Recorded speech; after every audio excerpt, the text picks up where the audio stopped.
Speaking of somebody who's not gonna get their divorce, Oh nah. Vince McMahon. We're doing a watch along for the first episode. Not presented by Four Loco. Yo, shout out to the good folks at Four Loco. I was shocked that they were down to make this happen. Wow. But yes, the watch along is happening. We're only gonna do the first episode. I believe it's 6 parts. So listen, I got a new job. I don't got time to watch 6 parts all in one sitting. I'm a Word. marketer now. I got to get these creative juices flowing. Well, congrats, bro. Congrats on the new gig. I appreciate that. All the best, Sticky's brother. Chicken, the greatest chicken spot in New York. Just the absolute best. If you want chicken tenders, go to Sticky's. Yes, sir. Not an ad. But yes, so we're gonna watch the first episode live. I believe on YouTube, right, KP? It's not just on Patreon. I'm assuming yes. If he it's gonna be on Patreon. Yeah, because I felt like we can't just be watching something on YouTube like that. But Oh yeah, nah. Patreon exclusive, so make sure you subscribe to our Patreon if you haven't already. We got the OG tier for $5, the CDL starter pack, which somebody's gonna need in this documentary for $10, and then the Big Buford for $20. Make sure you subscribe to the Patreon, watch the watch along. It's gonna be a great time, I hope. Or maybe not a good time. I don't know. It's a doc. Who knows what's in it? But ahead of the doc, to do some damage control, Vince has released a statement. Jeff, what do you think about this doc? Once again, every time we bring up this topic, I think it's interesting that Netflix is the one putting out this doc, knowing that in a couple months they're going to be launching Raw. So, what are your thoughts on this doc and this whole rollout? Yeah, I think first off, if you're gonna create a documentary by anybody in the wrestling world, it's got to be Vince McMahon, for better, for worse, for indifferent, right? I think the first episode starts off with him getting the call about the last allegation that popped off, right? So they had to extend it because he was embroiled in more BS. You know what I mean? Like that's how crazy and how mind-boggling some of this stuff is that he's been alleged of, and just the totality of his life. I think it's gonna be a fascinating watch. I wonder if it's gonna shed light on things that we haven't heard before. Is it gonna be repackaged old information, new information, some stuff sprinkled in?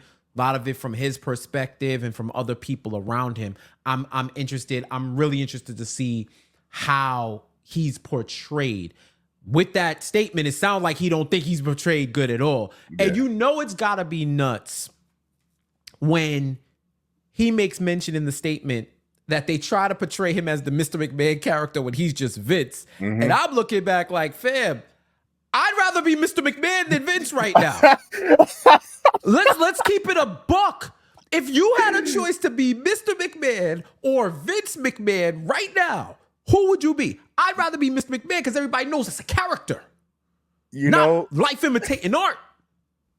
I didn't even think about it that way. Yo, Jeff, you are so correct. That is one of the best. I never even thought about it that way. Like, yeah, we all know that Vince is just like a shitty person. Mr. McMahon is a shitty person.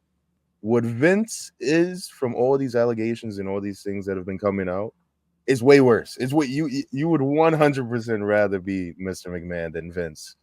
But I do think that whoever came up with this statement, this is, I guess, the best route. Like with what they were saying in the statement, he said, I don't regret participating in this Netflix documentary. The producers had an opportunity to tell an objective story about my life, an incredible business I built, which were equally filled with excitement, drama, fun, and a fair amount of controversy and life lessons. Unfortunately, based on an early partial cut I've seen, this doc falls short and takes the predictable path of conflating. Does that say conflating? I can't. Yeah. These are some small ass letters, KP. Conflating the Mr. McMahon character with my true self, Vince. The title and promos alone make that evident. A lot has been misrepresented or left out entirely in an effort to leave viewers intentionally confused. The producers use typical editing tricks without. All right, without I thought was one word, but I guess with out of context footage and dated sound bites, etc., to distort the viewer's perception and support a deceptive narrative. Now, before I don't even know if I want to finish, but let me just finish, to give them the benefit of the doubt. Wait, put that up, KP, one more time. Not benefit of the doubt, but let me just, I don't want to mix up his words or anything, but he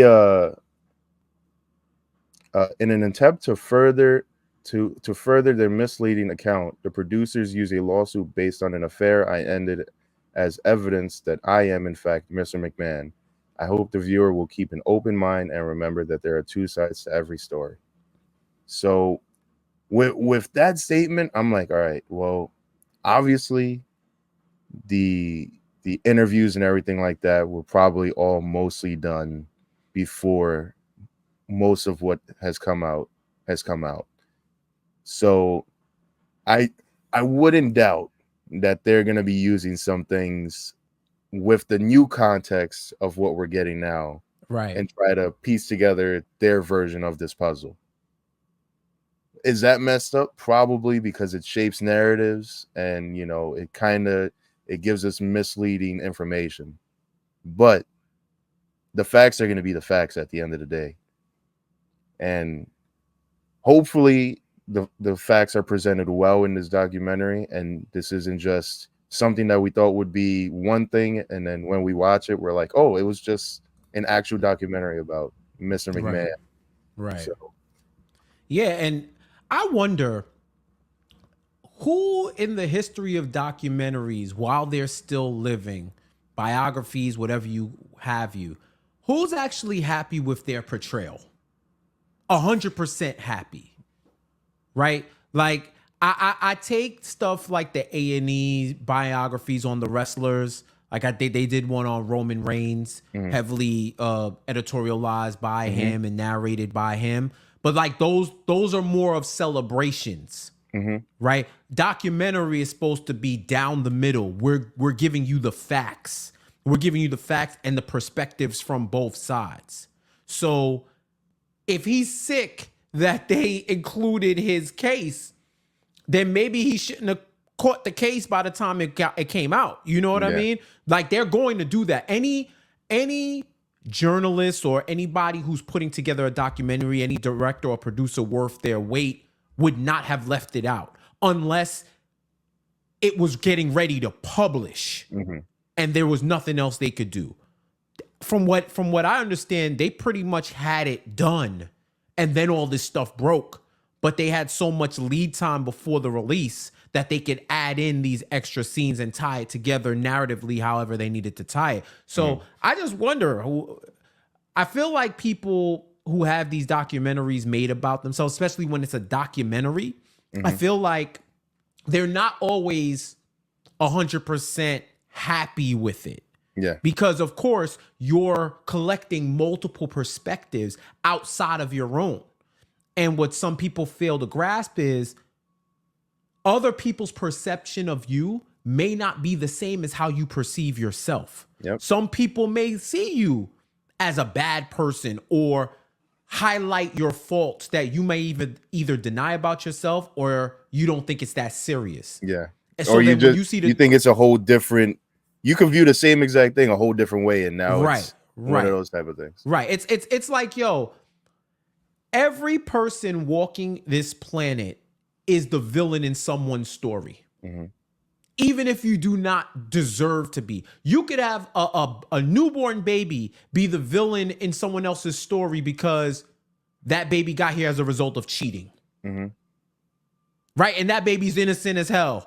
Right? But they're a villain because they were a result of something of harm or emotional distress or some type of trust being broken between two other people. Yeah. So now that, for example, so you're going to get, and in those documentaries, you're going to get two different sides. You're gonna, in order to tell a complete story. So yeah, I could totally get where he may feel like they framed it a certain way to try to make it seem like Vince was actually living Mr. McMahon's raps. But when you look at everything that's been said and reported, I mean, are they fronting? Are they fronting? That's a natural conclusion anybody would make. And even with all of that, I would rather be the cartoonish villain that's fictional than be portrayed as a real one. Mm-hmm. Easily. And with that being said, it's like also if the documentary, I wonder, because he said that he watched a cut of the documentary. He didn't even watch the final version. If the documentary ends up just being, the thing that he thought it would be, and then at the end, maybe there's like, 10, 15 minutes, like, yo, by the way, while filming, this is what we learned. And it's not even like, so he's gonna look so stupid. If Yeah. I'm them, I would put out the original version and just add some stuff at the end. That way, he just shoots himself in the foot. Like, yo, look at how guilty he's feeling with all these things going on. But like, to answer your question earlier, who has been happy with their biography or documentary about their lives? Michael Jordan's the only person who has really had the best documentary. And why was that? We were all stuck at home. Plus, he had final say in every moment that was on those creative control, baby. And this is one of the times where Vince is gonna realize, besides, in the WWE, when he had to give up creative control when all these things came out, hey, this doc is another instance. So somebody who's been in controlling everything, it's been the past 2-3 years of nothing in his control. And now he's trying to, use these PR stunts and, selling all his shares to get all this money to get some sort of control back. And right now he's noticing that the money ain't hitting the same. He tried to exactly allegedly from, I want to get it right, just in case, it's misreported, we can put those people at fault.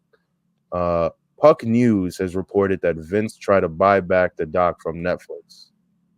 Now, Netflix, I wouldn't be shocked if they probably spent like a couple million, and a couple million is a lot of money, but to Netflix, they spend billions of dollars on entertainment. Vince would probably have paid anything because, he got these extra billions of dollars from selling all his shares. He would have paid anything to just get this doc from Netflix. Netflix saying no shows that whoever the powers that be really want people to understand, like, yo, he's not our man's no more. This is our thing. We have new people in charge. Look, go into 2025 with a new slate. There's a whole different era. facts. Because Not to mention, it sets a horrible precedent for future creators who want to bring their documentaries to Netflix. If the subjects of the documentaries can just name their price to gain creative control, why would I want Netflix to be the distributor of my work? Because then it could just be changed and misconstrued and altered at the last minute by people with more power than me. So I think there's multiple business decisions being made by Netflix in this regard. Oh, easily. I think Tiger Woods would have bought back his doc from HBO. That HBO doc, listen, Tiger Woods definitely wanted no parts in all of that. But it shows, I do enjoy that all these companies stand on business, because I feel like documentaries are one of the legs that all these companies stand on, especially when it comes to entertainment. Everybody loves a good doc. Right. So the fact that, they standing strong and going, nah, we not gonna let it. We'll lose money on this. We don't care, but we gotta let it happen because That's we a don't want fact. to destroy the integrity of these things. And Netflix is doing.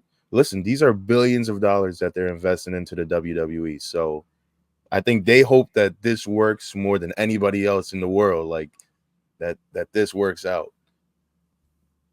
But that's our thoughts on the doc. This is the last time we're going to be talking about it before we do the live Patreon viewing, the watch along for the first episode. And then, the episode following that, we're going to talk about the rest of the 5 episodes. I'm excited to see what happens. But let's talk about the rest of the week of professional wrestling. Or let's just get into some topics and we'll get into the week that was. But all right. Listening to the Black Announce Table. I like your guys' style.